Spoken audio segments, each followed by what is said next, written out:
Hola, ¿cómo están todos? Bienvenidos a la primera edición del podcast de Mercados.0. Estamos muy emocionados, estamos estrenando cabina, todavía amarrando algunas cosas. Les agradecemos a nuestros invitados la paciencia y yo estoy muy contento de estar aquí porque estoy muy bien acompañado. A quien estará conmigo, espero muchísimas ediciones del podcast Mercados.0. Mi querido Eddie Warman, ¿cómo estás? Álvaro, querido, pues para mí un honor estar ahora en tu cabina.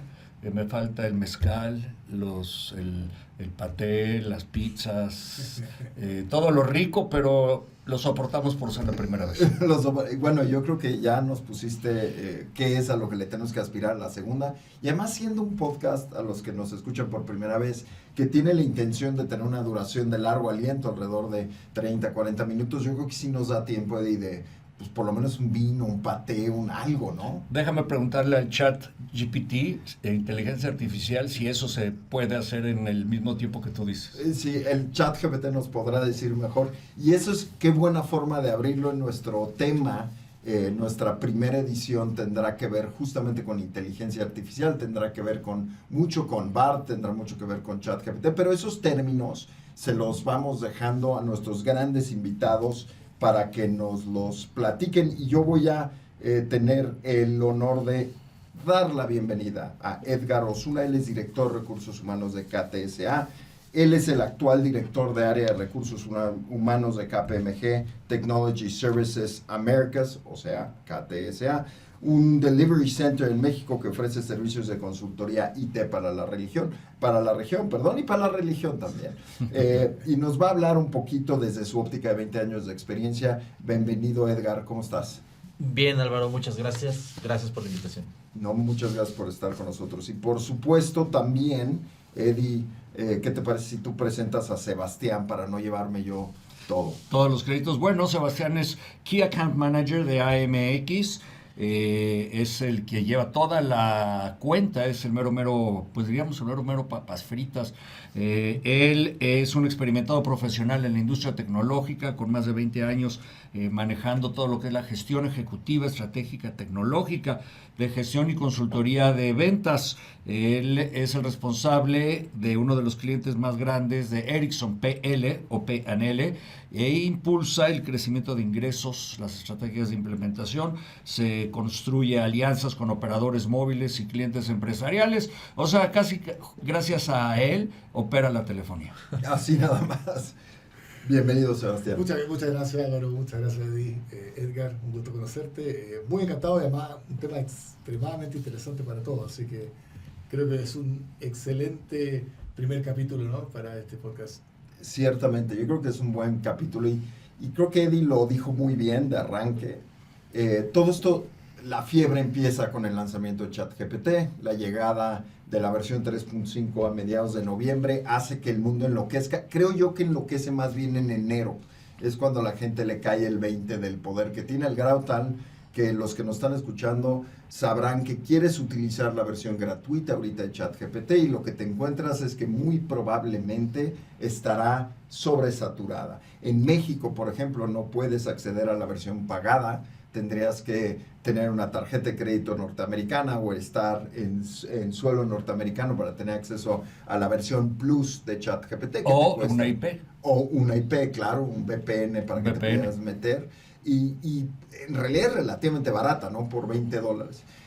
Pero ¿por qué creen ustedes que hace esta ola tan tremenda y por qué le toma mes y medio volcar al mundo al grado tal que rebasa en una semana lo que a Netflix le tomó lograr en 3 años en términos de usuarios activos? Cuéntame, Edgar. Sí, Álvaro, mira, al día de hoy la verdad es que este tipo de tecnologías que avanzan tan rápido adquieren millones de usuarios rápidamente. Por recordar, cuando estuvo la fiebre de encontrar Pokémones con Nintendo, tuvieron 50 millones de usuarios en 25 días, algo que a la telefonía le tomó 75 años. Entonces, el punto es que hoy tenemos la posibilidad de que en un mismo momento millones de usuarios pueden acceder. Y ya hoy nos encontramos con este tipo de dificultades, a veces al acceder a herramientas como ChatGPT, que se encuentra saturado en horas pico y pues ya no podemos acceder porque solo tenemos la versión gratuita acá en México. Oye, ¿quién aquí ha utilizado ChatGPT para contestar un mail? Yo. Claro. ¿Y qué te ha parecido, Eddie? ¿Jala o no jala? Mira, sí, en México se da versión muy corta, te permite hasta 3 párrafos más o menos en redactar. Yo quise transformar mi información, mi currículum, por ejemplo, para tenerlo en Wikipedia, y hacía un resumen de todo mi currículum a 3 párrafos. Entonces no me daba, como que cortaba cosas, por lo cual te hace observar con más detenimiento todo lo que estás redactando. Para redactar un texto, que puse 4 palabras importantes que teníamos que redactar, me hizo una historia de 2 párrafos muy larga y yo necesitaba solo un párrafo. Entonces todavía esa parte, al menos de que aprendas a solicitar la información, se vuelve un poco complicado si solamente le dices, dame información de Álvaro Rattinger, que es el presidente de Merca 2.0, comunicador, está en estaciones de radio, es muy galán, y lo que va a decir que el galán de Álvaro Rattinger es más galán porque es el presidente de Merca 2.0 y podría ser atractivo para ciertas mujeres por la lana que eso implicaría, pensando que tienes un puesto de esos. Oye, Sebastián, ¿tú ya lo utilizaste para contestar? Sí, yo lo uso mucho. De hecho, lo interesante ha sido que dentro del mundo de GPT-3, que es básicamente la tecnología que está detrás, y la versión 3.5 que estamos, hay una industria, un ecosistema enorme de aplicaciones que han tomado básicamente esta tecnología, pero para hacer aplicaciones que son dedicadas. Por ejemplo, escribir mail, escribir contenido, escribir CVs, crear imágenes, crear, por ejemplo, algunas veces bots que me permitan a mí decir si estoy, por ejemplo, hablando de forma correcta o no, para una presentación, crear presentaciones desde cero. Entonces se ha creado una industria o un ecosistema de aplicaciones de inteligencia artificial que están relacionados con el ámbito productivo, ¿no? Y que yo hoy día, por ejemplo, las he incorporado en muchos casos y creo que hay un beneficio enorme en la productividad que tengo, ¿no? Ahora, como decía Eddie, el problema es básicamente que todavía estas aplicaciones parecieran ser muy inteligentes, pero sí necesitan mucha guía. Es decir, si yo le pido a ChatGPT, mira, redáctame un párrafo sobre la historia de México, me va a seguramente entregar algo muy general. Todavía necesita mucha guía de la persona que está pidiendo la acción para que te dé algo coherente, ¿no? Y eso creo que es uno de los riesgos de que la gente puede creer que está usando una aplicación que es completamente inteligente, pero no nos olvidemos que todavía es básicamente un modelo probabilístico detrás, ¿no? Exacto. Y basado en esa probabilística, fíjate que además de, por ejemplo, generar un correo, hay algunas cosas que para las que los que no somos expertos en ciertos temas nos ayuda muy bien. Les quiero contar que la semana pasada tenía yo que entrevistar a una persona de un perfil técnico, a un desarrollador con un perfil técnico. Entonces yo le pedí a ChatGPT que me creara una guía de entrevista para entrevistar a esta persona, ¿no? Y entonces me generó, basado en la información que le di, una guía de entrevista, pero me daba las preguntas de tipo técnico que yo no hubiera sabido identificar, pero que al acceder a este tipo de herramientas, pues entonces nos permite poder realizar sin tener un conocimiento previo, en este caso, por ejemplo, de temas técnicos. Fíjate que creo que tocas un tema importante. 2. El primero, y lo dijo Sebastián, ¿qué tanto tienes que acompañar al modelo? Yo tenía un reto, ¿no? Tenía que escribir un mail a Eddie que decía, a ver, Eddie, ya estamos listos para arrancar la edición 0 del podcast y va a ser de inteligencia artificial. Entonces me puse el reto de, pues ahora lo escribo con ChatGPT, conociendo a Eddie seguro lo notó en un segundo, ¿no? Entonces agarro y digo, oye, en esto escribirle un mail a Eddie para decirle que arrancamos el podcast. Evidentemente arrancó hablando de quién sabe qué. Entonces tuve que regresar y decirle, a ver, Eddie, primero te doy contexto, es mi amigo, es nuestro socio en este proyecto. El proyecto le tuve que meter una cantidad de parámetros brutales para que lograra sacar el primer párrafo bien. Y conforme lo iba haciendo más complejo, le decía, este es el tema del que vamos a hablar, estas son las fechas propuestas. Te puedo decir fácilmente que me va a haber tomado 3 o 4 veces más tiempo escribir el mail con ChatGPT que mandarle un WhatsApp a Eddie que dijera, Oye, Eddie, y mi curiosidad era, ¿Eddie lo habrá notado o no? Claro, porque se repetía muy emocionado. Estoy muy emocionado varias veces. Pero si no hubiera sido por la repetición de la palabra muy emocionado y una formalidad que normalmente no tenemos, pero dije, bueno, a lo mejor su equipo va a quedar sorprendido por esa calidez con la que está escribiendo el mensaje, por el tema de que estoy muy emocionado, aunque lo repitió 3 veces. A lo mejor en mi cabeza pasó, bueno, es para que vean que sí somos amigos y que no soy un señor que pasó por la calle caminando y que le dijeron, no, quiero hacer usted un podcast, ¿no? Pero qué extraño, ¿no, Eddie? O sea, cómo primero me tomó más tiempo y segundo no se logró el cometido. Para mí, y yo creo que ese es el primer tema de inteligencia artificial, es que nos urge tanto de cumplir el que sea inteligencia artificial, que se nos olvida que en realidad estás hablando de una herramienta de redacción. Y en ese sentido creo que lo hace muy bien. También comí con una buena amiga que también conoces, Eddie, con Lorena Villarreal, y acabando de comer, probamos de ChatGPT y le mandé un WhatsApp al final que decía, oye Lore, muchas gracias, comí muy rico. Y le dije, o como diría ChatGPT, y me escribió un mensaje de 2 párrafos todo florido, diciendo estoy muy emocionado. Pero suena un poco hasta cartonado cuando dice estoy emocionado. Creo que ese tema que tocas es el más importante. Es correcto. Aunque lo hace humano, no tan humano, o no tan coloquial como solemos hablar. Habría que ver si le dices, redáctame un texto coloquialmente, cómo funciona. Ahora, hablemos, por ejemplo, en el sentido médico, o hablemos en el sentido académico. Veamos estas 2 variantes, ¿no? Hoy el TEC de Monterrey y otras universidades dicen, oiga, bienvenidos a usar ChatGPT, pero háganlo de la mano de sus maestros, no confíen 100% en lo que ChatGPT les va a proveer de información, porque puede haber información falsa, puede haber fake news, ¿no? O fake information. Entonces, las instituciones educativas están apostando por la innovación, ven estas herramientas como oportunidades de beneficiar los procesos de aprendizaje y de construcción de nuevas mentes, pero todavía no estamos al 100% listos porque esto se ha vuelto una calentura. A lo mejor si pides una receta de hacer una sopa de cebolla y le dices, además quiero usar Fernet, pues te va a decir, el Fernet no va, o el Fernet te lo va a hacer muy aromático, y te va a dar la receta de la sopa de cebolla.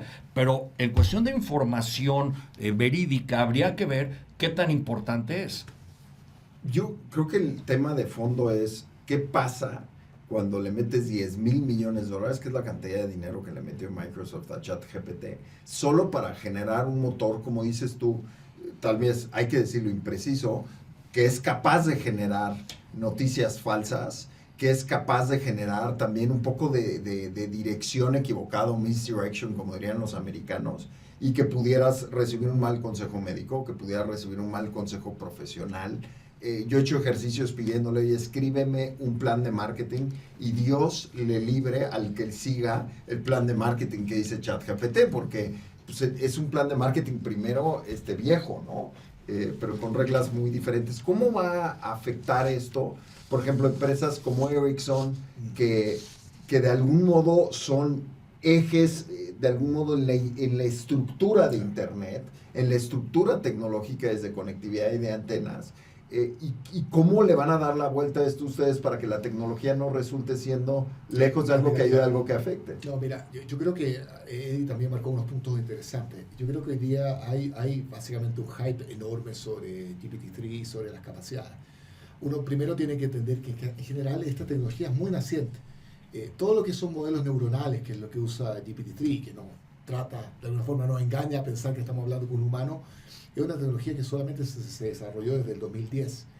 La versión de GPT-3 es del 2020, es decir, 2 años. Esto lo podía comprar con el primer iPhone. El primer iPhone no tenía ni App Store, no tenía ni 3G, ni 4G, ni 5G. Ya le duraba la batería nada. Ya tiene el iPhone eso, y ya le dura la batería. No sabía. No, 20 años estamos por ahí. Entonces uno también tiene que pensar que estamos en la versión beta de un producto, ¿no? ¿Cómo va a ser GPT-20? Da un poco de miedo, ¿no?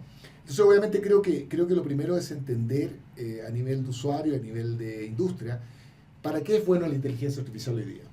Y creo que hay 3 cosas para que es muy buena.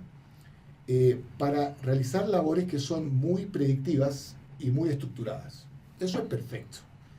Para el reconocimiento de patrones, ahí déjame darte un ejemplo muy interesante. Uno de los problemas más grandes que tienen los diabéticos son la retinopatía diabética, que básicamente termina con la pérdida de visión. Solo un monoculista muy capacitado puede entender si ese ojo tiene retinopatía o no. Esto era un problema muy grande en India, donde hay 1.500 millones de habitantes, ¿no? No hay un oculista por cada habitante, ni siquiera uno por 1.000.000. Lo que hicimos en ese tiempo con Google, hace unos 4 años, fue el tomar imágenes de un ojo sano y un ojo con una retinopatía diabética y entrenar este modelo a reconocer. El modelo, después de 6 meses de entrenamiento, era mejor en reconocer la retinopatía diabética que cualquier oculista en todo India, y solamente se necesitaba una aplicación y el teléfono, y sacar la foto del paciente. Obviamente eso tiene una ganancia a nivel social enorme, pero ahí creo que también hay un buen uso de la tecnología, es decir, se usa la tecnología para algo que sí lo puede hacer, y obviamente siempre acompañado de un experto que obviamente en este caso es una asociación de doctores. Creo que todavía nos falta un poco entender para qué realmente sirve en la etapa que estamos la inteligencia artificial y no crear falsas expectativas de que va a reemplazar labores que todavía en general de pensamiento crítico, que no son capaces hoy día de ser reemplazadas. Creo que también es positivo que no sean reemplazadas todavía porque estaríamos quizás en una situación un poquito más compleja. Lo que pasa es que la inteligencia artificial trae muchos retos que son importantes y hay que ver que no todo es ChatGPT ahorita porque está de moda. Pero, son herramientas que van a ayudar a formar en tecnología y en otras ciencias mejores formas de trabajo, mejores resoluciones, mejores herramientas. Pero hay que ir aprendiendo con la inteligencia artificial, que de unos años para acá lo estamos haciendo.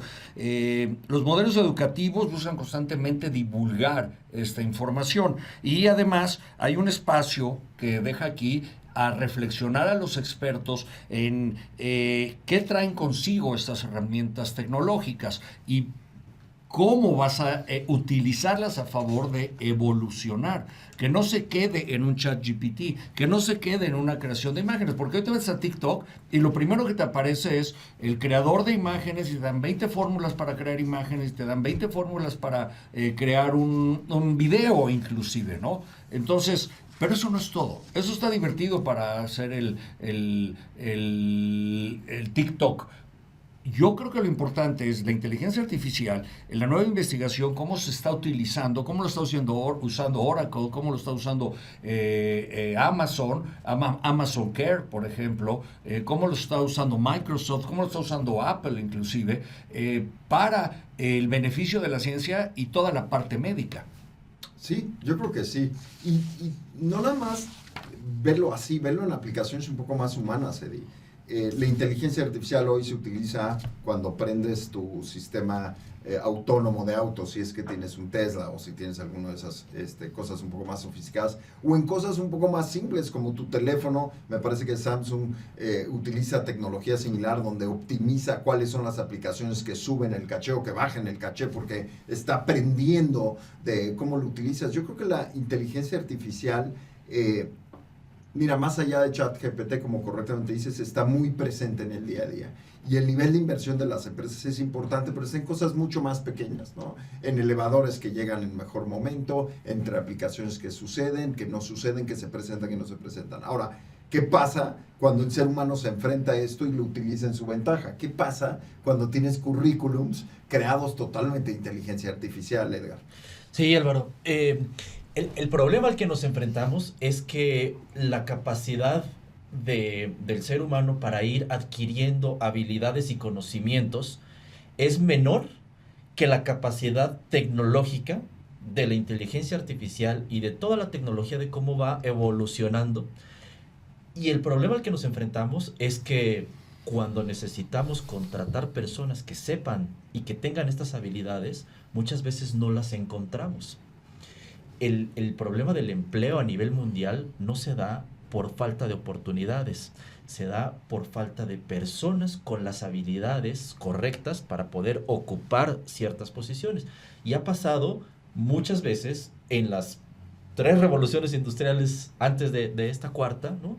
Que las personas pues no tenían las habilidades correctas. Hoy encontramos una gran cantidad de posiciones abiertas que no pueden ser cubiertas por las empresas, justo porque no existen los candidatos que cubran todo el perfil. Entonces, las empresas, lo que hacemos hoy es, tenemos que encontrar a las personas que medianamente tengan los conocimientos, entrenarlas y generar aprendizajes permanentes dentro de nuestras organizaciones para que no nos quedemos obsoletos, porque como activos de una empresa, si nosotros no generamos ese aprendizaje permanente, nos vamos volviendo obsoletos muy rápido. Quiero decir que una persona que haya estudiado, por ejemplo, informática hace 5 años, una persona muy joven, y hoy se enfrenta a la informática de este año, pues lo que estudió ya no le va a servir. ¿Qué pasa? Entonces, que tiene que generar ese aprendizaje permanente para que pueda seguir siendo válido y atractivo para el mercado. Híjole, no sé, yo no entiendo lo que dices, pero no te la compro. Y te voy a decir por qué. Google despidió 12,000 personas hace 30 días. No creo que haya sido personas de bajo nivel o bajo nivel de entrenamiento. Amazon se echó otro tanto. Me parece que también Facebook se echó a 9,000. Se echó, es un término un poco duro, pero despidió a 9,000. O sea, estás hablando que en Estados Unidos son 35,000 o 40,000 personas que han salido del sector tecnológico en tan solo 60 días. A ver, no creo, ustedes me dirán, no creo que sea gente que no esté capacitada.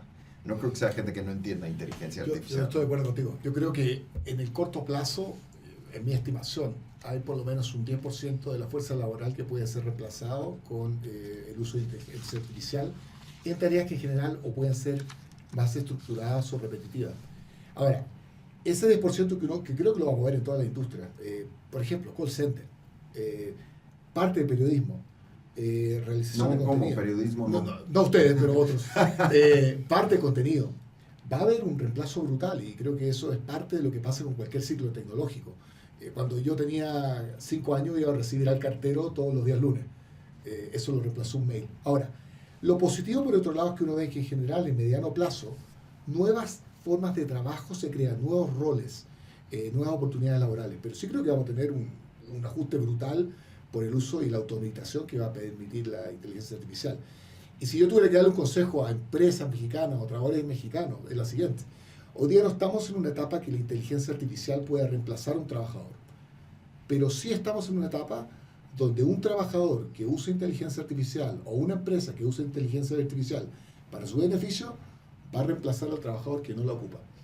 Esto es como decir un ingeniero con lápiz y papel comparado con un ingeniero con una calculadora. No es más inteligente uno que otro, pero uno tiene una ventaja comparativa que es imposible de recuperar. Y creo que ese es el mensaje importante hoy día, es decir, yo como empleado, yo como empresa, ¿cómo uso inteligencia artificial para mejorar mi productividad, para buscar formas de mejorar mi negocio, ¿no? Creo que ese sería mi pensamiento más estratégico, ¿no?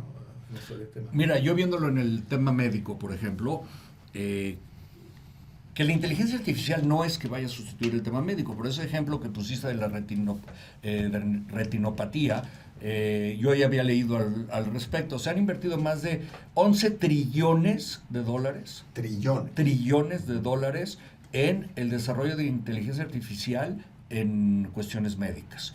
Ahora, ¿qué es lo que están haciendo cada uno de las grandes empresas? De las primeras 5 de las que yo les hablaba, de Amazon, Microsoft, Google, Apple y Oracle.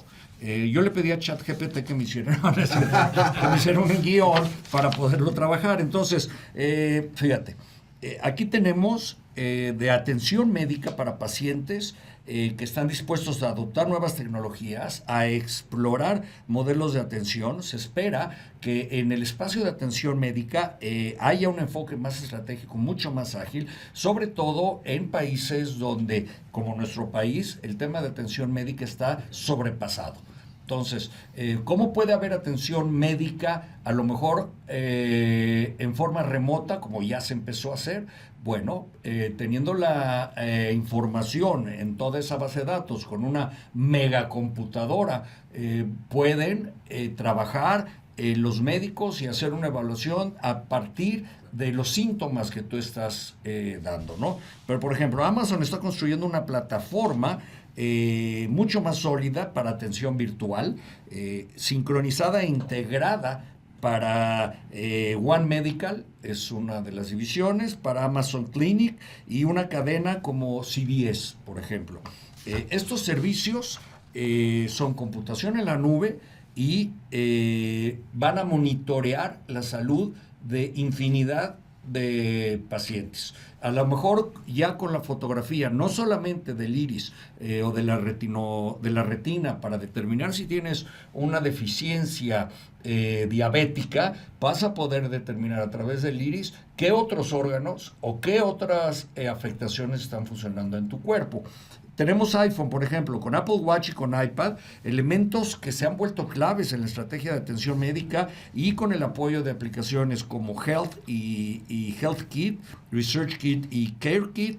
Apple pretende ser un proveedor central de dispositivos portátiles aplicado a móviles, y de tal manera que mandan al cardiólogo, al urólogo, al ginecólogo, la información de lo que está pasando en el cuerpo de este paciente. Esa es parte de la inteligencia artificial, y le van a decir al doctor o al técnico o al especialista: oye, esta paciente ha tenido esta variación en su ritmo cardíaco o en su flujo sanguíneo o en su aliento. O sea, a lo mejor cambia, va a haber un medidor de aliento con un popotito que te va a determinar que ahora resulta que tienes una gastritis y pyloribacter, ¿no? Entonces, eso es hacia donde se está enfocando la inteligencia artificial en la cuestión médica.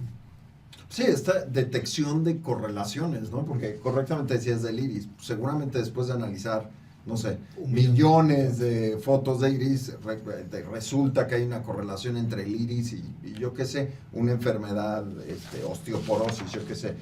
Y por supuesto eso lo va a detectar mucho mejor un modelo que pueda estar revisando estas correlaciones entre una enfermedad y otra, ¿no? Exacto. Claramente, la detección de patrones. ¿Qué es este asunto de sistematizar ciertas tareas? Yo tengo la sensación de que la inteligencia artificial hoy bajada al empleado común y corriente, a todos nosotros, es una gran herramienta de redacción, es una relativamente buena herramienta de investigación, y lo que sí hace muy bien es analizar datos y generar resúmenes, pero más allá de eso, para la persona común y corriente creo que sí es una calculadora. Pero si sigue sin saber la fórmula correcta, no hace mucha No vas diferencia. a tocar. Yo estoy muy de acuerdo contigo. O sea, es decir, hoy día es un asistente y creo que puede ayudar a mejorar la productividad. Hace poco hicimos un estudio sobre en qué, por ejemplo, un trabajador de escritorio pasa su tiempo, ¿no? Que el trabajador mexicano está entre 100 a 120 horas haciendo trabajando, que es bastante, mucho más que el promedio. Interesantemente, de esas 120 horas de trabajo, 80 horas eran en temas que no eran relacionados con hacer el trabajo. Había De las 120 horas. de las 120. 25% respondiendo mails o escribiendo mails. 25% atendiendo reuniones. Interesantemente, había un 20% haciendo trabajo que no le correspondía. Y que es muy, muy interesante en el aspecto mexicano. Un 10% era en llenar formularios, llenar hojas, introducir información en algún sistema. Entonces uno podría pensar, mira, a ver, un trabajador tiene 120 horas de trabajo, hay al menos un 50% que podría ser eliminado o mejorado con el uso de este tipo de herramientas, ¿no? Para email, les doy un ejemplo, yo uso una aplicación que se llama Otter. Yo soy muy malo tomando notas. Yo tengo una aplicación que se llama Otter donde le invito a mis reuniones, sean telefónicas, sean por Teams, por cualquier tipo de formato, y esta aplicación toma notas por mí. Mía, de las personas que hablaron. Sí, que lo acaba de incorporar también Microsoft a Teams. Y es perfecto, o sea, eso me ahorró a mí varias horas del día de poner notas, ¿no? Después los tengo ordenados, además las puedo buscar, no las tengo en mi letra, que es muy mala.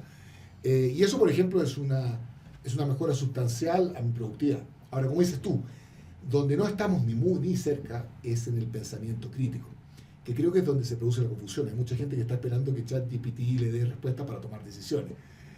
Y ese es el peligro que yo veo, que hay mucha gente, o muchas empresas incluso, que están poniendo demasiada fe en que estamos en un momento de la inteligencia artificial donde tenemos máquinas con pensamiento crítico.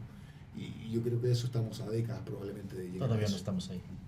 Bueno, ustedes se acuerdan una aplicación, un juego que había cuando empezaban los celulares, que era el 8, si salía 8, si salía 0, entonces deberías de tomar la decisión, si salía 8, creo, no la bolita negra o algo así, podías tomar la decisión de actuar de tal forma o tomar tal camino o declarártele a la novia o renunciar a tu trabajo si salía 8. Y si salía otro número, entonces era otra variable, ¿no? Pero bueno, eso era un juego.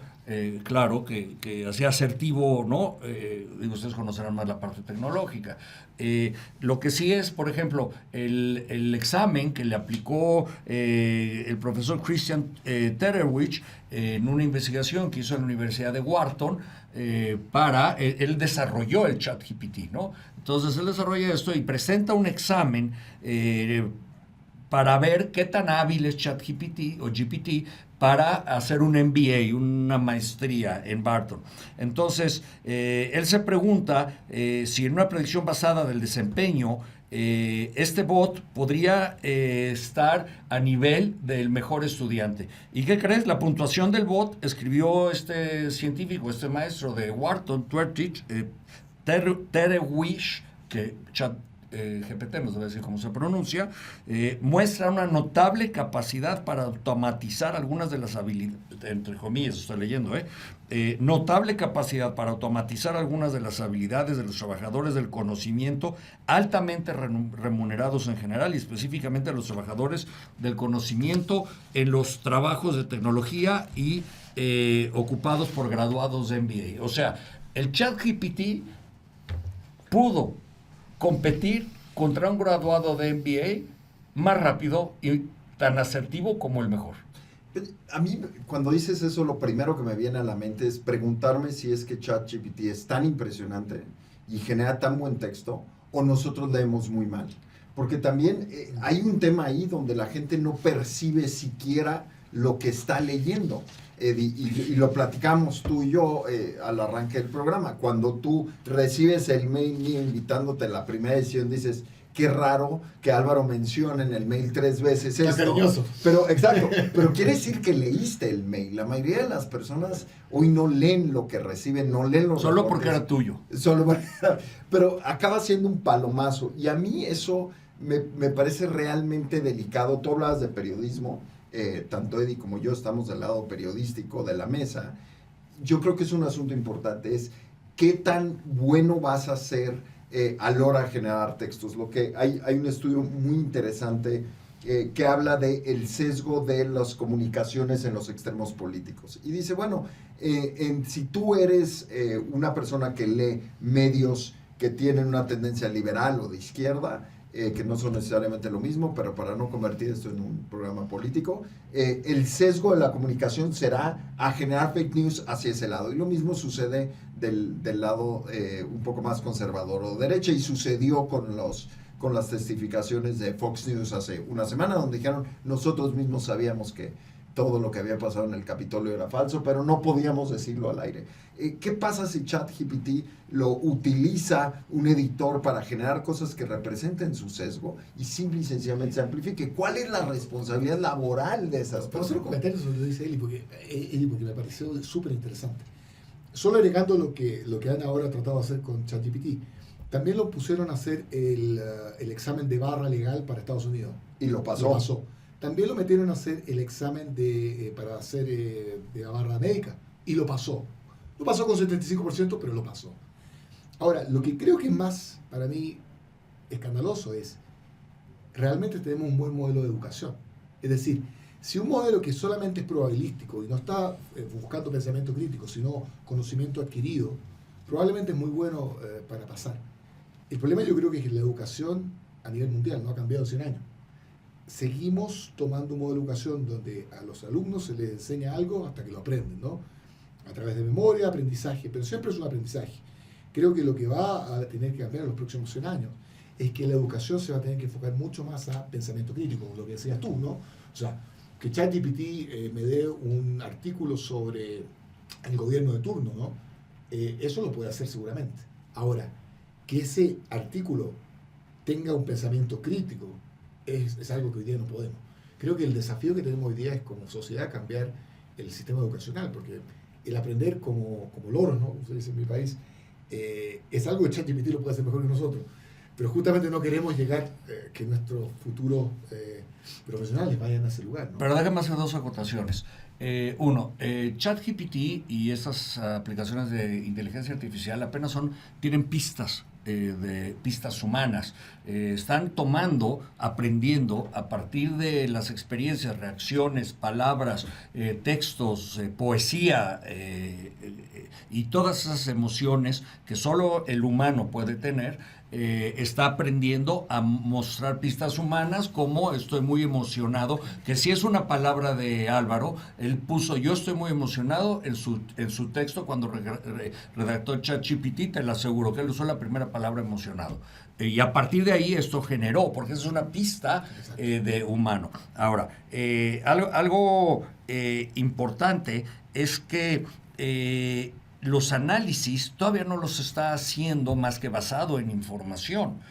No hay una información que haya generado la inteligencia artificial. La va a haber, porque la inteligencia artificial lo que hace es aprender mucho más rápido, con una gran capacidad, pero no aprende las emociones ni las vivencias.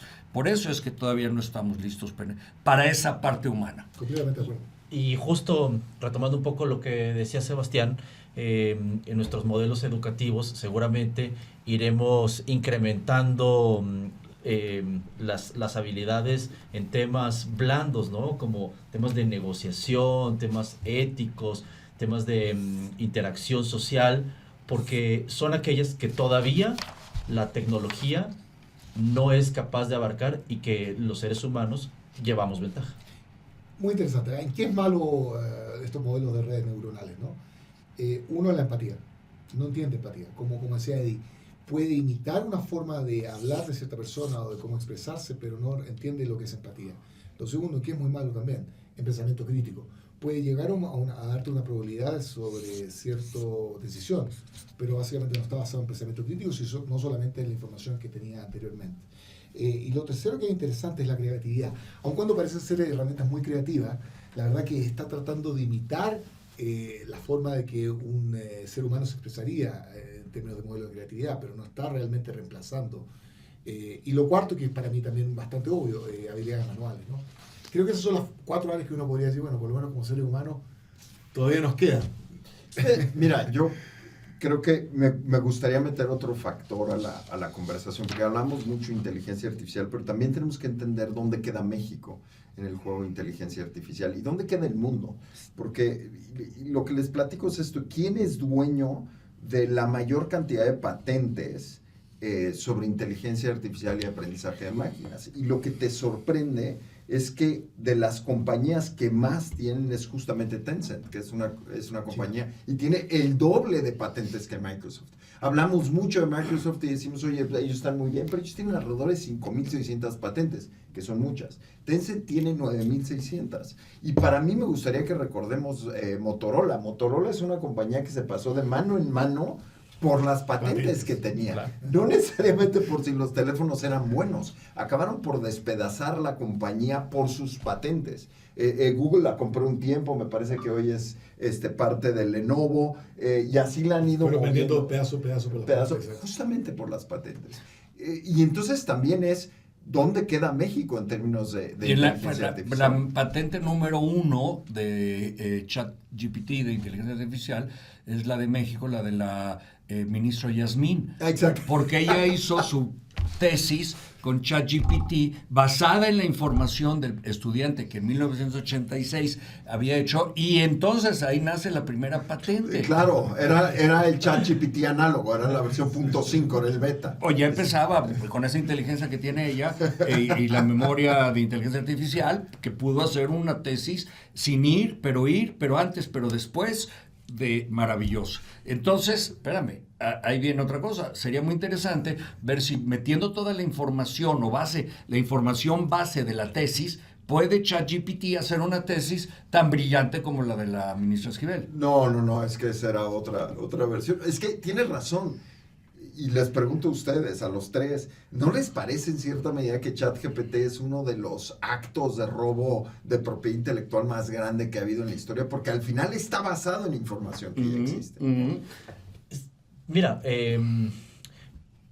parte de dónde obtiene la información ChatGPT es en la etiqueta de datos que ya existían antes y que hay un montón de gente en Kenia, en algún otro país africano, en Venezuela, etiquetando datos ya existentes para incorporarlos a ChatGPT. Entonces, la información no es que la esté generando desde nueva, sino que está tomando ya información creada. Pero yo también digo en ese punto, y creo que el tema de IPRs es enorme. De hecho, hace poco Photostock, que es una compañía que básicamente vende fotos, Shutterstock demandó a DALL-E, que es otra creación de OpenAPI, por IPRs.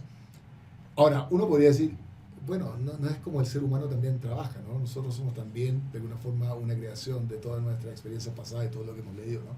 Por lo tanto, creo que ahí hay un margen muy interesante de decir, si algo, una tesis la creó ChatGPT, ¿no? O cualquier de este tipo de herramientas. ¿Existe alguna API que yo tenga que crear? Si utilizó quizá alguna información del pasado, ¿es válido o no es válido? Creo que eso es... Y lo otro que tú decías, que Álvaro, es muy interesante. Yo creo que esto es un tema enormemente geopolítico.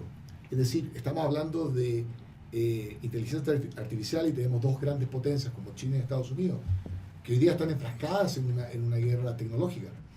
Y la pregunta es, ¿quién va a ser el dueño de esa verdad, ¿no? Y esa tecnología? Creo que hoy día sí veo que China ha tenido una inversión muy amplia, incluso más que Estados Unidos. ¿Y dónde queda México? Mi impresión es la siguiente. Creo que México para mí siempre ha sido, creo que tú lo mencionas también, un potencial enorme de desarrollo tecnológico, por varias condiciones. Uno, por la cercanía con Estados Unidos. Segundo, por los costos. Y tercero, por la calidad de profesionales que uno puede encontrar acá. Si yo fuera México a nivel gobierno, invertiría enormemente en crear todos estos puestos que se van a crear, como desarrolladores, programadores, personas que sean capaces de supervisar a estos modelos para que aprendan. Creo que ahí está. O sea, México debería posicionarse como el India del hemisferio... Sí, tú. Sí, cómo no. Sí, tú. Bueno, eso es la visión más... De ChatGPT 4.5. ChatGPT, ¿qué debería hacer el gobierno mexicano para aprovechar la inteligencia artificial? Yo le platicaba a Eddie, estuve en su programa, que por cierto, si no lo escuchan, lo tienen, es una maravilla, en 88.9, escúchenlo. Eddie, estamos Eddie y yo platicando sobre ChatGPT, y yo le decía, Eddie, es muy simple, si tú le preguntas a ChatGPT o a cualquier... para el caso Jasper o Jupyter, cualquiera de estos, le preguntas cuáles son las 5 cosas que ha hecho bien. El gobierno mexicano te da una lista de 5 y le preguntas qué ha hecho mal y te da las mismas 5. Lo cual dice, bueno, y yo pienso, a ver, Edgar, tú estás en recursos humanos, llega una persona, te entrega un CV o te entrega un cover letter que se usa tanto en Estados Unidos, tu cover letter precioso, perfectamente bien hecho, y está generado en ChatGPT. Lo corres en un detector de plagio de ChatGPT y te das cuenta que le dice, ¿lo contratas o no lo contratas? Depende. La verdad que depende. ¿Cómo? ¿De qué dependería? Yo creo que... No sabes qué escribió él. Claro, pero si en el momento de la entrevista él auténticamente te dice, mira, yo encontré que esto es mejor de lo que yo pude haber escrito y te lo presenté porque es una buena información, bueno, podría ser. Pero si la persona, no solo en el cover letter o no solo en el currículum, muchas veces te encuentras datos falsos, pues entonces ahí ya no. ¿Entiendes? Entonces, si lo usó para mejorar, por ejemplo, la forma que expresa su Claro. habilidad, está bien. Obviamente, si lo usó para falsificar Puede información... A ver, ¿qué prefieres, Eddie? Una persona, porque no sé si te la compro. ¿Qué prefieres, Eddie? Una persona que llega a tu equipo y te presenta un texto perfectamente bien hecho con ChatGPT o un texto perfectamente bien hecho pero original por él con 2 falsas de ortografía. ¿Cuál prefieres? El de faltas de ortografía. Yo también. El de ChatGPT. Tú el de ChatGPT. Mira, te digo, o sea, pienso que dependiendo de cómo se da el contexto, tú puedes decidir continuar o no continuar en ese caso con la persona. Si la persona auténticamente te dice, esto lo hizo mejor de lo que yo pude haber hecho, pero te lo estoy presentando porque es mejor, me parece que es válido.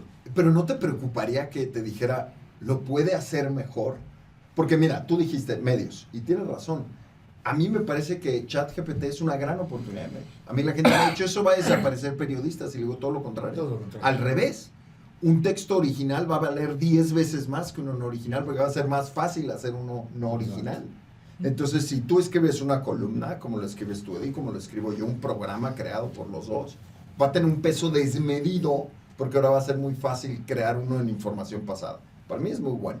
Entonces, yo prefiero a alguien original malo que a alguien perfecto pero acartonado. Es un poco como comprar una vasija hecha en serie y una hecha a mano. ¿Cuál prefieres? Una de Talavera o una de máquina china. Sí, perfecta, ¿no? En los ángulos. ¿Cuál comprarías tú? Y yo diría, depende para qué lo quiero, ¿no? Exacto, sí, sí, yo creo que igual esa sea es más una fácil de respuesta. lavar, ¿no? Exacto, Claro, igual yo la puedes lo- meter yo a lo la diría así, lavadora. ¿no? Es como decir, mira, ¿qué ingeniero prefiero? ¿El ingeniero que viene con una hoja en papel o el ingeniero que viene con la calculadora científica? En la medida que esa persona esté usando tecnología de inteligencia artificial para, de alguna forma, mejorar lo que él ya es, creo que es válido, ¿no? Lo mismo que decía un poco en periodismo. O sea, si herramientas de inteligencia artificial van a mejorar, por ejemplo, el contenido, lo van a hacer más interesante, lo van a hacer quizás más atractivo, creo que está bien. Es lo mismo en un currículum, ¿no? Si alguien escribió un currículum y usó ChatGPT para mejorar, básicamente creo que está bien. Ahora, donde creo que empieza a haber creo que hay un margen ahí un poco gris, ¿no? Es si esa persona ya está usando ChatGPT para reemplazarse a sí mismo, ¿no? Ahí sí ya uno tiene un problema, ¿no? Es decir, Álvaro escribe una columna todos los lunes y esa columna básicamente le dice ChatGPT, hoy día la escribamos sobre la crisis en el Medio Oriente. ¡Pac! Eduardo Cascia, el columnista de Reforma, escribió un artículo hace 2 o 3 semanas, lo leo todos los fines de semana él, y decía, aquí hay 2 párrafos en mi texto que están escritos con ChatGPT. Descubran, a mí ya se me olvidó escribir en ese momento porque estaba yo en carretera y en fin, ¿no? Pero sí determiné o creí determinar cuáles eran los 2 textos que él no había escrito. Todo el artículo de Cascia estaba perfectamente escrito, pero sí creo haber determinado cuáles son los 2. Pero igual si no me lo dice, me voy con la idea de qué buen artículo, ¿no? Esa fue el primer reto que tengo con un ChatGPT, lo que preguntaba este columnista de Reforma. Híjole, a mí me parece un tema súper interesante, porque especialmente en la idiosincrasia mexicana es muy poderosa. Y el tiempo da para hablar mucho de esto, y me pregunto, en un país que sigue pagando hora nalga, ¿no? Una de las ventajas de estar en podcast. Hay de nalgas a nalgas. Hay de nalgas a nalgas. Pero se paga estar sentado. ¿Qué pasa si tienes a alguien de tu equipo que dice, oye, yo ya acabé, la chamba por la que me pagabas es de 8 horas, pero ahora resulta que con inteligencia artificial la hago en 5 minutos, yo ya me voy a mi casa? ¿Cómo lo procesa el empresariado mexicano que lo que quiere es ver a la gente sentada? Yo ahí es donde creo que van a venir los retos. No, bueno, por eso la gente sigue trabajando en su casa hoy en día, después de la pandemia, y a ti mientras te entreguen resultados. Mi equipo, por ejemplo, trabaja al 80% efectivo. Hay veces que tengo que apretar la tuerca, pero ya nadie quiso regresar a la oficina y me decían, ¿saben qué? Son 2 horas de camino de ida y 2 horas de camino de regreso. O sea, lo único que no se sustituyó fue el chofer, ¿no? Bueno, Sí, ahora sí. sí, porque hay otro, pero que estoy buscando, pero nada más. No, yo creo que tienes razón. Edgar, ¿qué va a pasar en México para ir cerrando? ¿Qué ves que va a pasar con la inteligencia artificial? Yo creo que todavía estamos en una etapa muy temprana. Creo que vamos a tener que encontrar muchos modelos para reentrenar personas, para que podamos tener a la gente siendo más eficiente, usando mejor la tecnología, no solo de inteligencia artificial, sino toda la tecnología que tenemos. Y me parece que desde los más jóvenes hasta los no tan jóvenes vamos a tener que reaprender las formas de hacer nuestro trabajo. Es que cierto es cierto. O ahora solicitar como empresas o especialistas en recursos humanos y talento, expertos en ChatGPT, ingenieros expertos o ingenieros tecnológicos, ingenieros agrónomos, ingenieros en enología, con amplia experiencia en uso de ChatGPT. A lo mejor Claro, por ahí va. es cierto, tienes razón. Sí, Es un plus. tienes Sí, sí, razón. de acuerdo. Sebastián, ¿para ti qué va a pasar? Yo creo lo siguiente, ¿no? Es difícil hoy día predecir, creo que estamos justo en la burbuja, ¿no? En un momento como cualquier tecnología creo que va a venir esa parte de ese encanto que siempre viene a decir, mira, bueno, tampoco era era el reemplazo de humanos, pero siempre viene le llamamos el valle de la desesperanza, ¿no? Creo que hoy día estamos todavía con este hype de que descubrimos oro, ¿no? Pero sí, si yo tuviera un consejo para la empresa y para los trabajadores mexicanos, lo primero que diría en cualquier área laboral es importante que el empleado se empiece a familiarizar con este tipo de tecnología y ver cómo usarlas para mejorar su posición, ¿no? Cómo ser más productivo, cómo ser más eficiente, cómo mejorarse a sí mismo, ¿no? Y esto es desde el área médica, por ejemplo, hablábamos con Eddie, hasta el empleado que está en un call center o un empleado que también puede redactar contenido. Y lo segundo, creo que para las empresas mexicanas, me interesaba mucho el tema mindset. La empresa mexicana todavía tiene un concepto muy antiguo de cómo medir la productividad laboral. Es decir, todavía hay muchas empresas que miden la productividad laboral por cuánto tiempo está sentado el empleado frente al jefe, ¿no? Si está sentado 12 veces, este tipo trabaja mucho. Y un poco lo que decía Eddie, creo que tenemos que pasar de la mentalidad de decir, mira, si tú lo haces en 3 horas, lo haces en 2, lo haces en 1, me da lo mismo. Yo mido el outcome de tuyo. Si lo hiciste en 2 horas y te pusiste a ahorrar 6 horas y lo hiciste y ese tiempo lo gastaste en tu familia, feliz. Y creo que ahí es donde la empresa mexicana tiene que enfocarse, es decir, ¿cómo tomo todo este tipo de tecnologías nuevas y herramientas de inteligencia artificial para el beneficio de mi productividad, para el beneficio de mis resultados? Creo que eso va a ser un cambio de mentalidad, como dices tú, Álvaro, enorme, porque es un tema cultural, que siempre la tecnología no le gana a la cultura siempre es la que manda en cualquier contexto, pero creo que ese es el paso que deberían dar empresas mexicanas, el usar esto para mejorar sus resultados, ¿no? Híjole, yo creo que hay una oportunidad brutal, en eso coincido con los dos. Si cualquiera de estas herramientas, hoy hemos hablado mucho de ChatGPT, pero en realidad estamos hablando de inteligencia artificial, si realmente nos ayuda a bajar nuestro trabajo de 8 horas a 1, pues quiere decir que tenemos 7 veces de espacio para crecer nuestra productividad. Y todos tienen que poner de su parte para entender qué implica eso. Porque O una mejor calidad de vida.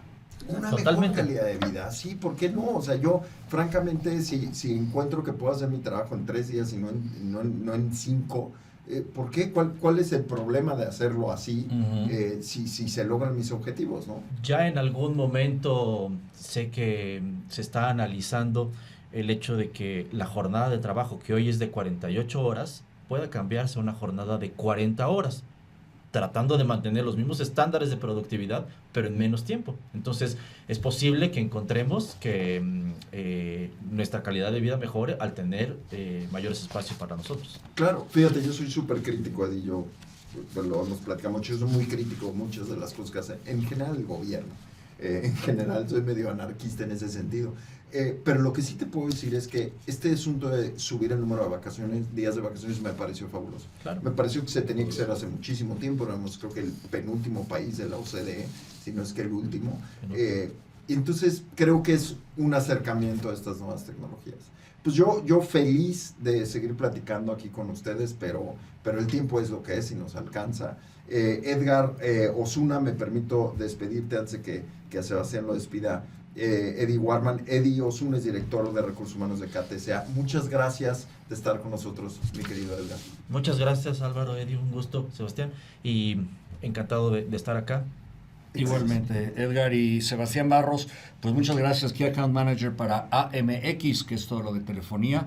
¿Es América Móvil? América Móvil, ¿sí? Nada más. Nada más. Ahí nomás, para que lo vayas midiendo el agua a los chayotes. Sí, la cuenta más grande del país, te felicito. Bien, la Ericsson está haciendo muy bien las Y cosas. orgullo de México, es la compañía de teléfono la sexta más grande de todo el mundo. La verdad, Sí. A mí La me va más muy grande de bien, América ¿eh? Latina. A mí me va muy bien Es un con mi Telcel. Yo soy feliz. ¿eh? Hace las cosas muy bien. Yo Tencel, voy feliz. ¿no? Pues te felicito, has de tener todo el estrés del mundo. Eddie Warman, muchísimas gracias por acompañarnos en este primero de muchísimos podcasts. Gracias, ya tengo uno en mente. ¿Ya tienes uno en mente? Sí. Ahorita me vas a decir. Ahorita te tengo voy a miedo. Te iba a preguntar ahorita, pero no, mejor me dices en el corte. Muchísimas gracias por estar con nosotros, Eddie. Eres un tipazo, un gran amigo. Gracias. Yo soy Álvaro Rattinger. Muchísimas gracias por estar con nosotros en el primer podcast de Mercados.0. Aprendimos muchísimo el día de hoy. La primera de los aprendizajes es, no necesitamos los audífonos. Entonces, nos vemos en la próxima edición. Muchísimas gracias. Gracias. Gracias.